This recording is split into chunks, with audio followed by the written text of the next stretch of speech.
I'm Lana Merritt, and the night I returned home in a wheelchair, my family didn't even look at my legs. They looked at my bank balance. Mom's first words weren't, "Sweetheart, you're alive." They were, "Did you bring the money?" I sat there still smelling of hospital antiseptic, still shaking from the blast that ended everything I knew, and watched the people who raised me measure my worth in dollars, not in breaths. That was the moment something inside me cracked so loudly, I swear I felt it echo in my ribs. I thought I'd survived the worst of it overseas. I had no idea the real betrayal was waiting for me at my own front door.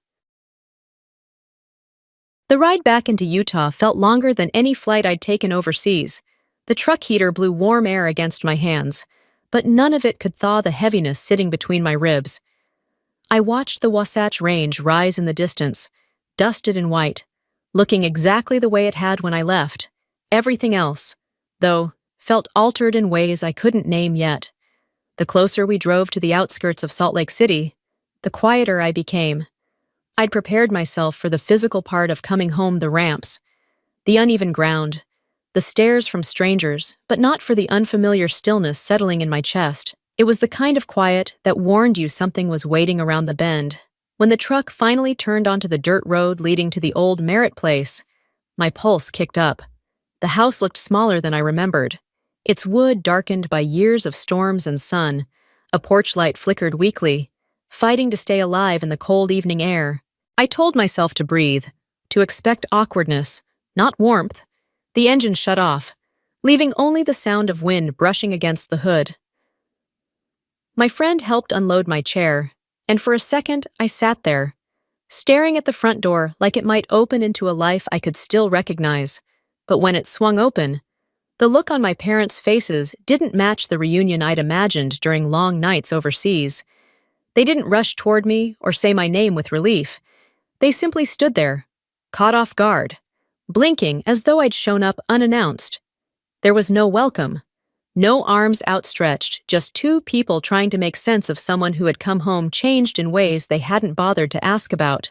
And in that instant, standing in the glow of a porch light that barely held on, I realized the hardest battle wasn't the one I'd already survived. It was the one waiting for me behind that door.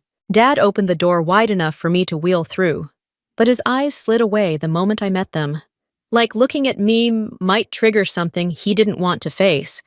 Mom's voice drifted over her shoulder as she moved back to the counter, telling me to come inside before I caught cold.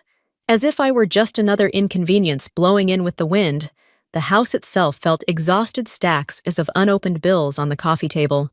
Sagging 1970s furniture patched with tape, walls bruised by years of hard seasons. Even the hallway lights flickered when I passed, buzzing like they were tired too. I pushed toward my old room with slow, uneven turns of the wheels, bracing myself for dust, maybe a fading poster or two. But when the door swung open, it was like stepping into a stranger's life. My bedroom had been gutted. In its place stood a cramped command center of debt file boxes stacked shoulder-high, spreadsheets and loan documents strewn across a folding table, foreclosure notices clipped to a lamp. The only remnant of who I'd once been was a corner of my fearless poster, torn and shoved behind a safe as if someone wanted it out of sight. When I asked what happened to my room, Mom didn't bother turning around. She said I'd been gone too long, that they needed space to handle things, as though my absence had forfeited every piece of me that once lived here. I sifted through a stack of papers, trying to make sense of the chaos. When a loose sheet slipped free, I picked it up, and my stomach tightened. The name printed at the top wasn't mine. It read Lena Merritt, close enough to pass if no one looked carefully, wrong enough to expose a hurried hand. That tiny error felt like a warning flare, a hint of something rushed and hidden.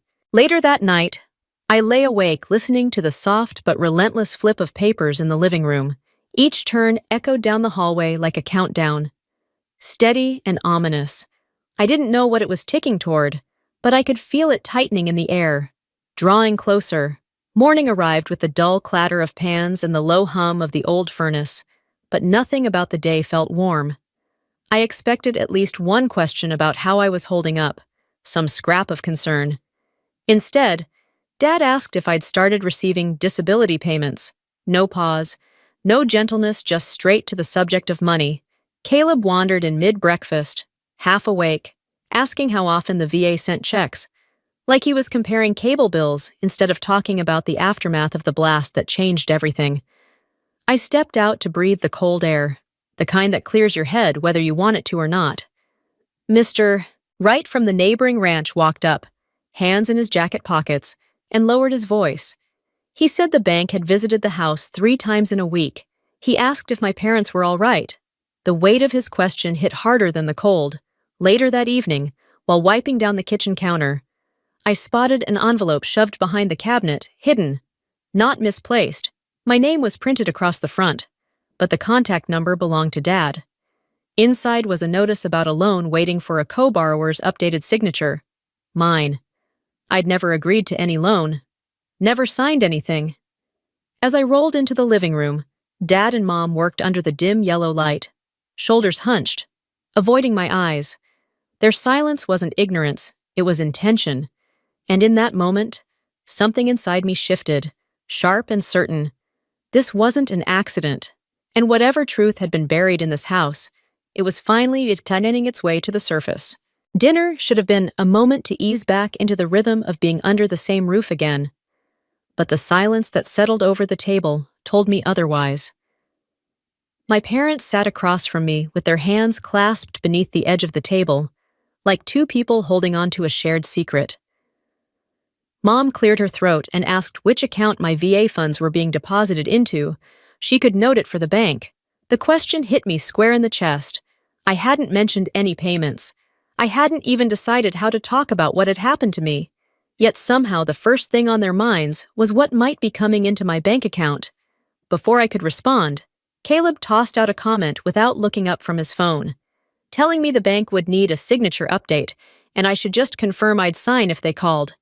I turned toward him, startled, and asked what signature he meant.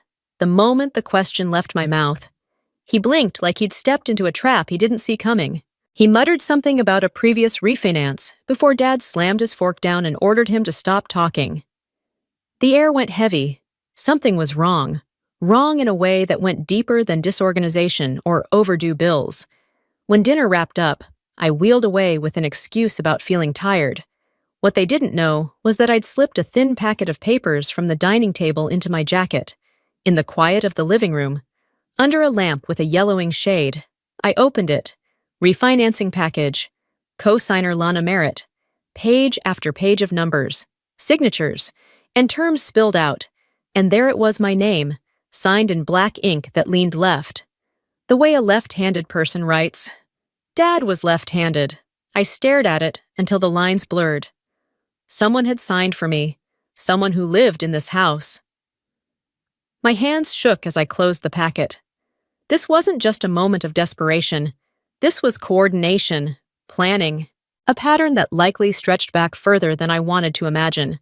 And if they'd done it once, they could do it again. The next morning, once my parents drove out toward the old barn, I called the bank. I tried to keep my voice steady as I asked for every loan associated with my name. The woman on the line, Harper, hesitated long enough for dread to settle in my stomach.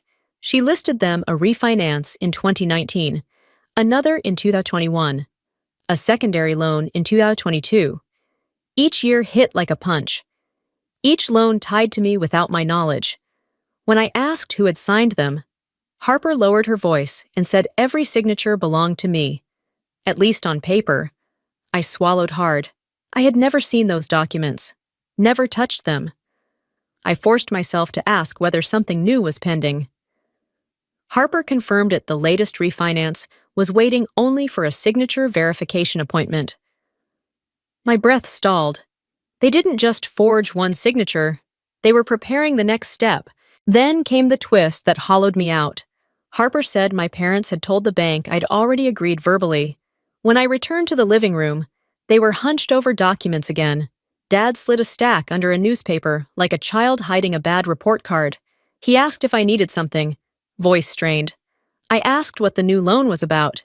He told me we'd discuss it later, that it was a family issue. His tone wasn't protective, it was territorial. As I wheeled toward the front door, a loose sheet in the trash caught my eye. I picked it up. Projected disability income. Below it, potential collateral. A chill ran through me that had nothing to do with the winter air. I wasn't just being used, I was being calculated. Night settled over the house like a weight, but sleep wouldn't come. The storm outside slapped against the windows hard enough to make the glass tremble. Yet the sound I couldn't ignore came from down the hall, my parents' voices, low and urgent, nothing like the weary whispers of two people getting ready for bed. I turned off my lamp so the house would think I'd gone to sleep, then eased my chair toward their room. Stopping beside the cracked door, Dad's voice cut through first, sharp and cold as the wind outside. "If she asks again, we'll say she already agreed. She just needs to make it official."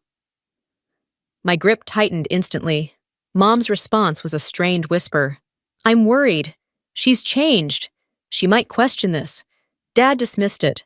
"She's scared. She's weaker. She's our daughter. She'll fall in line." The words pierced deeper than anything that had happened overseas. I wasn't a person to them in that moment. I was leverage. A floorboard creaked as Caleb entered the room. "If she refuses, we send her somewhere to get her head straight. A place where we can handle her finances.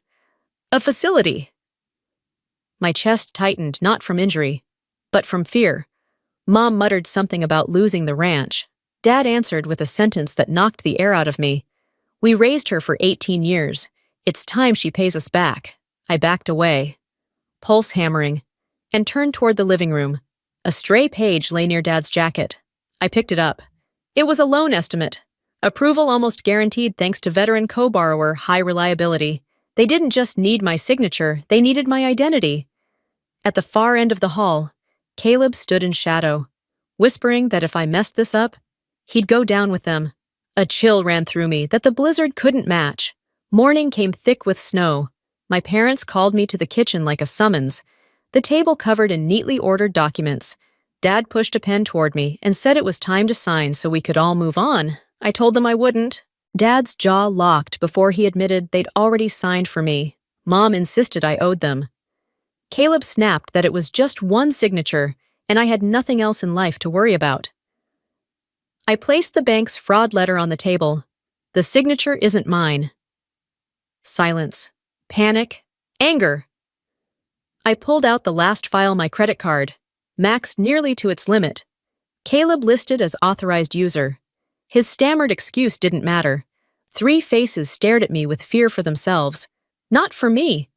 And in that moment, I knew if I didn't leave soon, they'd take the rest of my life with them. I'd stayed silent far longer than I should have. Every sentence they'd thrown at me over the past days clung to my skin like barbed wire, claims that I owed them, that all they needed was one signature, that the whole family would collapse if I didn't fall in line. By the time night came, that wire had tightened enough to cut. I didn't return to my room after the meeting. Instead, I packed quietly in the living room, choosing only what still felt like mine, the letter from the teammate I lost, the photo of me before everything changed, the worn insignia I'd carried through deployments. They were small, but they were proof of who I was outside these walls. Snow hammered the porch when I rolled outside, thick and fast, coating everything in white. I pulled myself into the truck, each movement painful but necessary. The moment I reached for the door, it swung open behind me. Dad stumbled into the storm, boots sinking deep, and slammed his palm against the truck. "Come back inside. You don't understand how much we need you." I kept my eyes forward. If I stay, I won't be myself anymore. Dragging my chair into the bed of the truck felt like lifting a mountain, but when the door shut, something inside me finally opened. Dad's voice broke into the blizzard, shouting that I'd regret this, but regret was the reason I left. I turned the key, headlights fighting the whiteout, and drove toward Salt Lake City, away from the battlefield that shared my last name, and toward the only freedom I had left. By the time I reached the VA center, it was close to midnight, and the storm had soaked through every layer of clothing I had on. My hands were stiff on the wheels, my legs numb with cold, and the moment the automatic doors slid open, the warmth inside felt unreal. A night shift nurse hurried toward me, eyes widening at the purplish tint on my skin. She didn't ask questions. She just guided me straight to an exam room. speaking softly as if she knew the difference between physical cold and the kind that settles inside a person. I barely slept. When morning came, the counselor stepped in with a clipboard and a look that made it clear he'd seen all kinds of pain, but maybe not this kind. I tried to speak calmly, but the words shook coming out of me, the forged documents, the signatures that weren't mine, the plan to put me in a facility so they could manage my money, the way my own family had turned me into collateral. He didn't interrupt. When I finished, he let out a slow breath, set the clipboard down, and said it plainly. Lana, this is one of the most severe cases of family exploitation I've seen. Hearing it spoken by someone who had no stake in my past felt like a crack opening, terrifying, and relieving at the same time. The VA moved fast, faster than I expected anyone to act for my sake. They froze my credit so no one could open another account. They reported every fraudulent signature to the bank. They initiated requests to void all loans tied to my name. They created a protective file specifically for veterans targeted by family. They set an appointment with a VA attorney. And before noon, they arranged temporary housing so I wouldn't have to go back to the ranch. When the attorney reviewed my case, she shook her head slowly, lips pressed tight. You weren't just exploited. Your identity was violated. My phone buzzed constantly calls, texts, all from the same 3 people who had cornered me in that kitchen and asked for one more signature. I powered the phone off, for the first time in years. Silence didn't feel dangerous. Later that evening, I sat in the waiting hall under dim lights, exhaustion pulling at every part of me. A Marine veteran in his 50s lowered himself into the seat beside mine. He didn't look at me right away. He just rested a hand on my shoulder and said in a low voice, "Blood doesn't make family. Loyalty does." I swallowed hard, because in that quiet hall, surrounded by strangers who treated me with more dignity in a single night than my own family had in months, I realized something vital. I wasn't alone. I hadn't been abandoned by everyone. I'd found a place that stood with me finally, firmly, without condition. 3 weeks after I left the ranch, they showed up at the small apartment the VA had arranged for me. Dad stood in the doorway first, shoulders slumped, his face carved with lines that hadn't been there before. The anger he'd hurled at me that night in the snow was gone. What remained was exhaustion. Mom stepped in behind him, eyes red and swollen, clutching her hands together like she was holding herself up. Caleb came last, staring around the tiny space as though he'd crossed into a world he'd never known existed. Mom broke first. Her voice cracked the moment she spoke. "Lana, the bank is taking the house. Can you help?" I rolled into the center of the room and spread the files across the table, the fraud confirmation, the bank reports, the refinance documents that bore my name without my consent. Every page felt like placing a brick down between us, building a wall they couldn't step around. "This is what you did. And this is why I left." Dad sank into the nearest chair, pressing his palms to his eyes. His voice was small, almost unfamiliar when he said they were desperate, that they thought I would understand. "Understand," I asked quietly. "Understand that my injury wasn't a tragedy to you, just an opportunity. That the moment I came home, you asked about money instead of asking if I was alive." Caleb looked at me then, and for the first time since I returned, there was no blame in his face, only fear and shame. "We were scared. I was scared. I'm sorry." In that cramped apartment, I saw them not as villains, but as people swallowed by fear, drowning in bills, clinging to the only lifeline they recognized. But the truth was simple.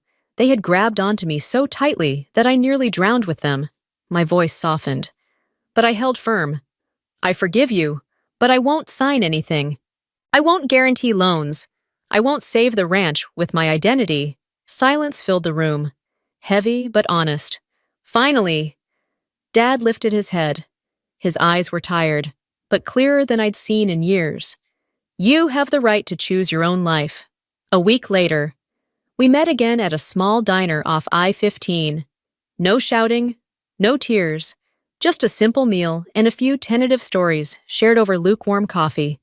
When we stood to leave, Mom took my hand and whispered that I was still her daughter.